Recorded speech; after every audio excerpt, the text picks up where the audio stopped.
voor burgers en burgeressen uit Nederland en België of waaruit ter wereld.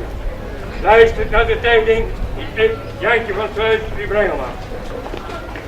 Staat boven in de toren, Jantje van Sluis. Elk half uur en elk 4 uur staat Jantje van Sluis op de klokken. Om iedereen te vertellen hoe laat het is. Al vele jaren ben ik gekleed in het kostuum gelijkend op Jantje van Sluis. Vergeet vooral niet om een kijkje te nemen op het Waldplein. Daar staat nog een andere beroemde sluisnaam, namelijk Hans Hendrik van Dalen, grondlegger van het woordenboek van de Nederlandse taal.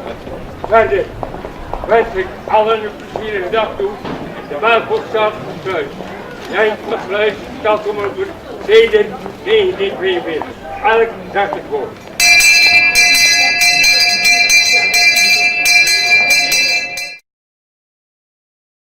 Ik ben begonnen als stadsomroeper in de jaren 1942. Als jongen van 12 jaar ben ik begonnen, omdat mijn vader, die was op dat moment er niet, die was voor de verzekering naar IJsendijke. En toen kwam er een slager, dat was een koe die een poot gebroken had en die moest direct verkocht worden op het slachthuis.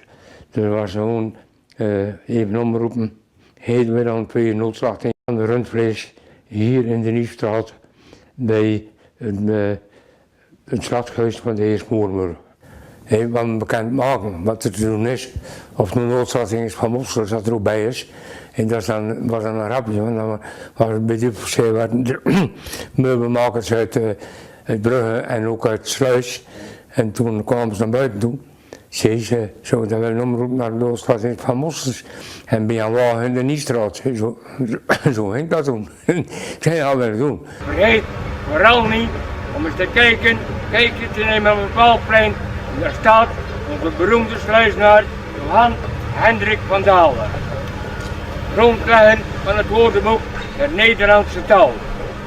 Verder wens ik u allen een plezierige stad toe in onze Belvoortstad. Tot ziens en elk zegt het woord.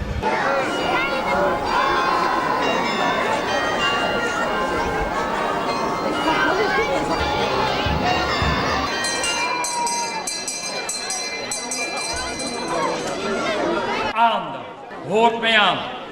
Majesteit, mevrouw de commissaris, burgemeester en andere genodigden hier aanwezig. En luister naar de tijding die ik, Jantje van Sluis, stadsomroeper en klokkenist uit de Belvoorttoren u brengen mag. Majesteit, het is voor mij een grote eer en een genoegen vandaag, dinsdag 7 oktober in het jaar 2008, namens de inwoners van de stad Sluis hartelijk welkom te mogen heten. Wens ik u een fijn en aangenaam verblijf in Sluis en voor later in de middag een goede reis naar huis.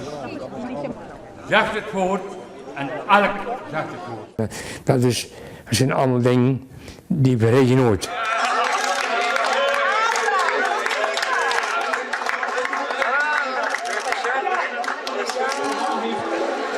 Chase te kennen geven dat hij zijn omroepersbel wil overdragen aan de nieuwe stadsomroeper van Sluis, Bas Bovendeur. Bas is de kleinzoon van onze stadsomroeper. De nieuwe Jan die wil zich straks zelf aan u voorstellen. Toch eerst wil ik het woord geven aan de wethouder van Sluis, mevrouw Christiane van der Vijver. Mevrouw, aan u het woord. Sporen van je opa, onze nieuwe stadsomroeperswet.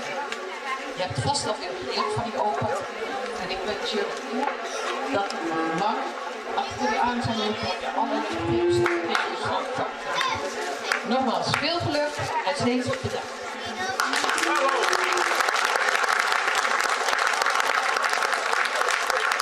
En ik maakte altijd complimenten en waardering, dat was niet direct voor hem, maar met name voor zijn vrouw, voor José, omdat hij het lied altijd smetteloos wit was.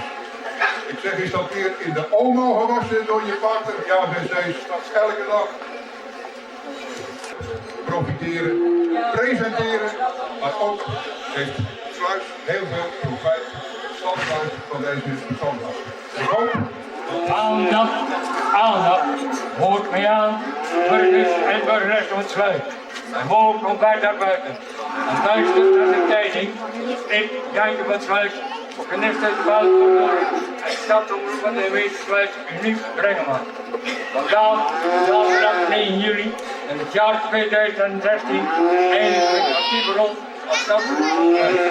Nou 74 mooie en minder mooie jaren dat omroep ten dienste van de gemeente. Te blijven geven.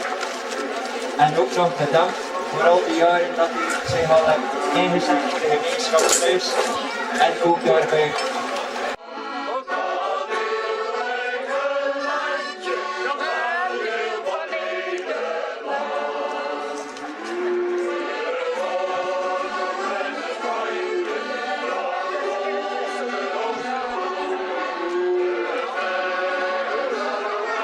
Dames en heren, het eerste scheepsvuur en zoals u weet